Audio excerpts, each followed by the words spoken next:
जय Hind. Welcome to my YouTube channel history making by S Alam. I hope आप सभी लोग अच्छे होंगे ईश्वर की कृपा से, और उम्मीद करते हैं कि आप लोग अच्छे से पढ़ भी रहे हैं। नया सेशन स्टार्ट हो चुका है 22 से 23 के लिए, और आप लोगों के बीच में मैं आज क्लास 9 का हिस्ट्री पढ़ाने जा रहा हूँ। लेसन फर्स्ट होगा द फ्रेंच रेवोल्यूशन। ठीक है, it is the most important chapter. यह बहुत ही इंपॉर्टेंट चैप्टर है फ्रेंच रेवोल्यूशन। ठीक है, यह 10th में भी काम आ जाएगा, इससे रिलेटेड चैप्टर है। सो इसे अच्छे से हम लोग समझेंगे और जानेंगे कि फ्रेंच रेवोल्यूशन क्यों हुआ था, इसके पीछे कारण क्या था। ठीक है, सो French revolution started from 1789 in France. देखिए, फ्रांस की क्रांति स्टार्ट होती है 1789 ईस्वी में, जिसके बहुत सारे कारण होते हैं। This revolution also called the world wide revolution.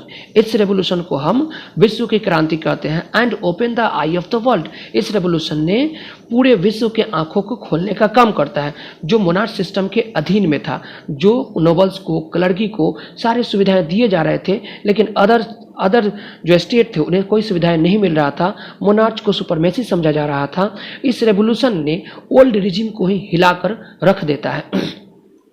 France की क्रांति के दौरान ही मनुष्यों के अधिकारों की घोषणा की जाती है। ठीक है, फ्रेंच रेवोल्यूशन का सबसे बड़ा स्लोगन था लिबर्टी, इक्वालिटी एंड फ्रेटर्निटी, जो पूरे विश्व के पॉलिटिक्स के लिए एक भाषा बन जाती है। सभी लोग अपनी आज़ादी के लिए, अपने अधिकारों के लिए मांग करते हैं, घोषणा करते हैं, जिसके लेकर फ्रांस में एक बहुत बड़ा क्रांतिकारी होता है, जिसको हम फ्रांस की क्रांति के नाम से जानते हैं। ठीक है, देखिए, glimpse of French revolution, France की क्रांति का एक झलक हम लोग देखते हैं। ये इंट्रोडक्शन क्लास है, ठीक ना। तो 14 जुलाई 1789 को 7,000 मैन एंड वोमेन, 7,000 महिला और पुरुष पेरिस के धरती पे हॉल ऑफ द मिरर के सामने, टाउन ऑफ द हॉल के सामने खड़े हो जाते हैं। ठीक है, और यह डिसाइड करते हैं कि हम लोग एक नागरिक सेना तैयार करेंगे, form of militia, people's of militia, एक नागरिक सेना तैयार करके सर्च ऑफ आर्म्स, वह सरकारी भवनों में जा करके ढूंढेंगे कहाँ कहाँ पे आर्म्स उन्हें मिलेंगे, कहाँ कहाँ पे हथियार मिलेंगे। इसलिए वह एक नागरिक सेना तैयार करते हैं राजा के खिलाफ लड़ने के लिए। ठीक है, राजा को, मोनार्च को इस बात की खबर मिल जाती है कि पूरा पेरिस जो हॉल है वो सेनाओं से भरा हुआ है, नागरिकों से भरा हुआ है, जो हमारे अगेंस्ट है। उसने अपनी सेना को शहरों में भेज देता है और यह र्यूमर फैलाई जाती है कि नागरिकों के ऊपर गोलियां चला दी जाए। ठीक है, इस बात को लेकर के काफ़ी पब्लिक जो होता है, पीपल्स जो होते हैं, व्याकुल हो जाते हैं। जो बास्तिल जो होता है, जिसमें जो किलाबंदी होता है, चारों बगल से किले होते हैं और उसमें कैदियों को बंद रखा जाता है, और लोग उस बास्तिल पर इस उम्मीद से अटैक कर रहे थे, आक्रमण कर रहे थे कि वहाँ उनको लड़ने के लिए गोला बारूद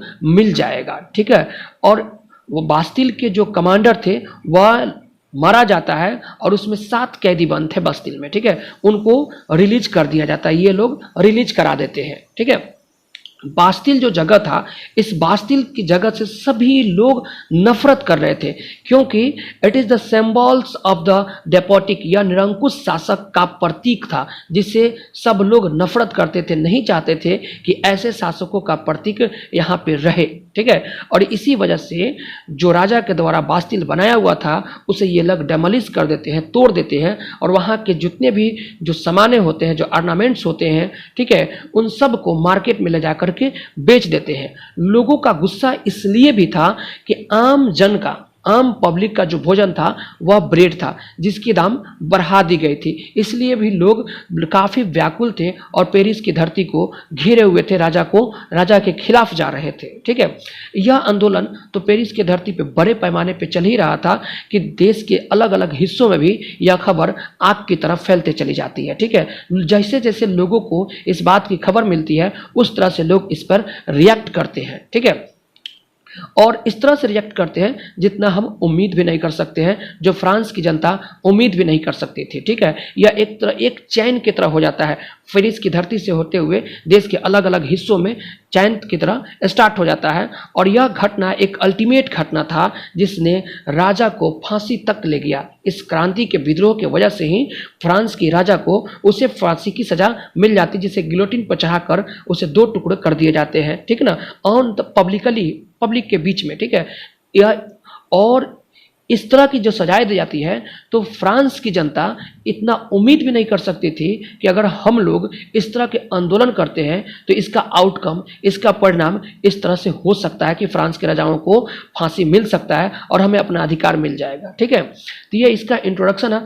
अब इसके एक एक टॉपिक को हम लोग देखेंगे कि इसमें किस तरह से उसे फांसी दी जाती है और फ्रांस के जो राजा है, मोनार्क जो है, वह कौन से काम को करता है जिससे पब्लिक में ज़्यादा से ज़्यादा एजिटेशन हो जाता है, वह गुस्सा होते हैं। ठीक है, वाई एंड वेयर, कब और कहाँ और किस तरह से ये घटनाएं घटती है, इन सब चीज़ों को हम लोग नेक्स्ट टॉपिक में देखेंगे। तब तक के लिए इतना ही। ठीक है, और आप लोगों से रिक्वेस्ट है कि हमारा वीडियो अगर अच्छा लगे तो आप लोग वीडियो को लाइक करें, कमेंट करके बताइए। कहीं पे भी कोई डाउट हो रहा है तो आप हमसे पूछ सकते हैं। ठीक है, और वीडियो को ज़्यादा से ज़्यादा अपने दोस्तों के बीच में शेयर करें। ठीक है, और चैनल पर अगर नए हैं तो चैनल को सब्सक्राइब करें। तब तक के लिए जय हिंद, जय भारत।